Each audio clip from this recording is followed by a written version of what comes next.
and though it's also spread to St. Paul. And we want to check in with our morning anchor, Chris Egert. He's been following this story for us live from St. Paul, showing us these businesses that are just destroyed. Chris, what's the update you have for us right now? Hey, Matt, we've been on the scene here kind of by Hamlin University on Snelling for several hours now. Throughout the course of the overnight, seen dozens of fires burning.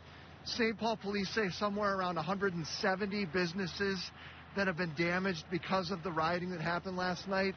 And right now, we're across the street from Lloyd's Pharmacy, and this place has really jumped out at us today as an example of a locally owned small mom and pop business that to a rioter or a protester may not have an impact, but this has an impact. This business is providing medicine to keep people healthy in the community. And in fact, just a couple of seconds ago, Mary, come on over, Mary. Mary's got her bag of pill bottles here, and she drives up in her van. And what did you say to me, Mary, when you pulled up? This is terrible. George would not like this at all. He is nothing like violence. This has got to all stop. We've got medications that are really important to people's lives. And it's crazy. We need to stop this. As citizens, step in and tell them to stop, because it's hurting us more than what they're thinking to getting attention to something that was wrong.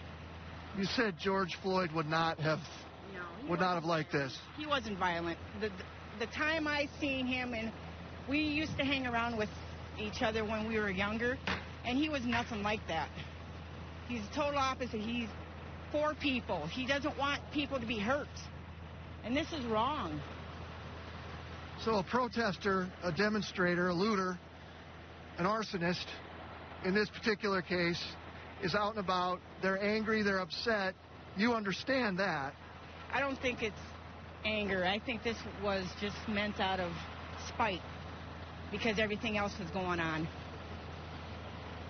Jim, he owns this, and he is the nicest person. He helps the person that if you don't have insurance, he'll give you enough until the next time. I don't understand. This is senseless. And now you've got nowhere to go. For my medication. I know they're trying to come up with a plan. Aaron, come on over here. Mary, thank you. Aaron's an employee here at the drugstore. Aaron Moore, and we talked a little bit earlier. Aaron, seeing this, and you were kind of explaining a little earlier for people maybe who weren't watching. You're explaining that this pharmacy has such a huge impact in this surrounding area.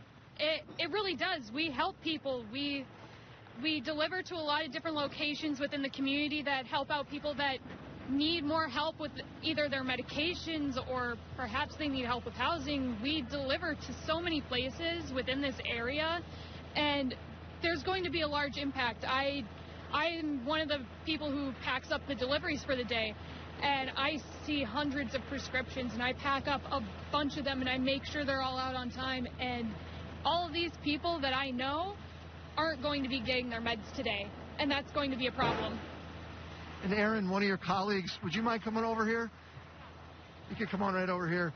I saw you walk up a short time ago. I mean, you've been crying. Mm-hmm. Yeah, my cousin owns the pharmacy. He has 5 young kids. And it's just a shame because, we have a compounding center. We make special medications for people. Now they can't get those medications, and it's a sad, I'm out of a job, and but it's not just about me, it's about the community, and it's just a shame. I know from the conversations I had with Aaron, you're both sympathetic to the plight of the demonstrations that are going on. God, yeah. But when it becomes this kind of destruction, I don't even know what to say. It's just sad, and my heart goes out to all the people who have been affected by this.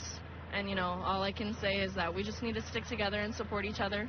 Don't fight fire with fire. Both of you, thank you so much.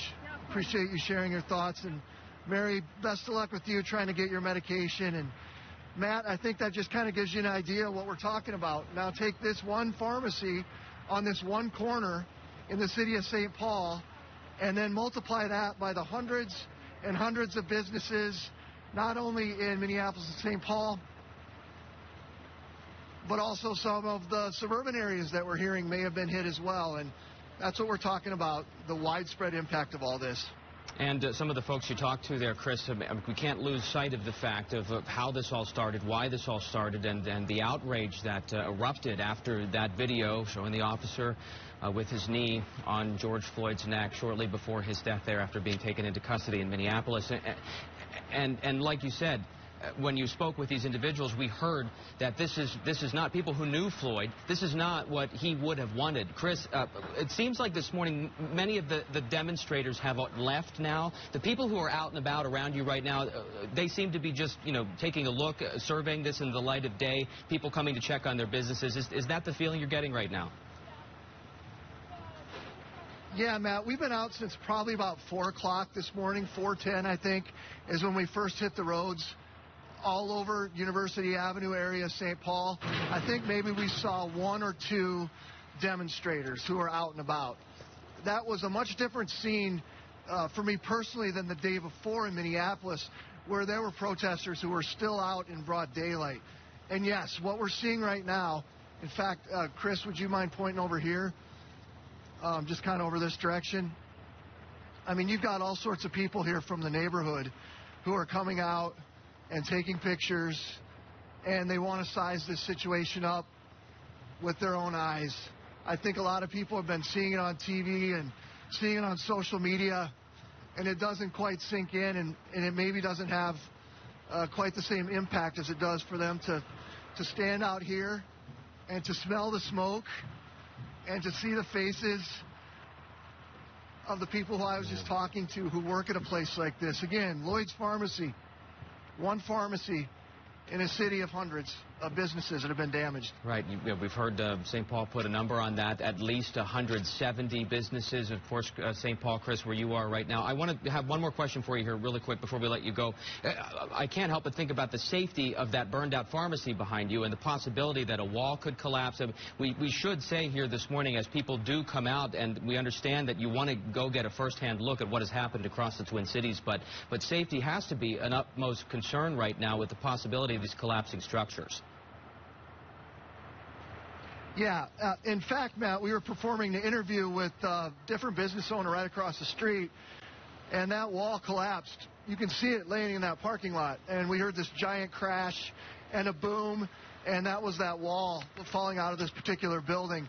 As far as traffic and looky-loos and onlookers coming over here right now, it's all roped off, so I don't see a real danger for somebody actually, walking up to that.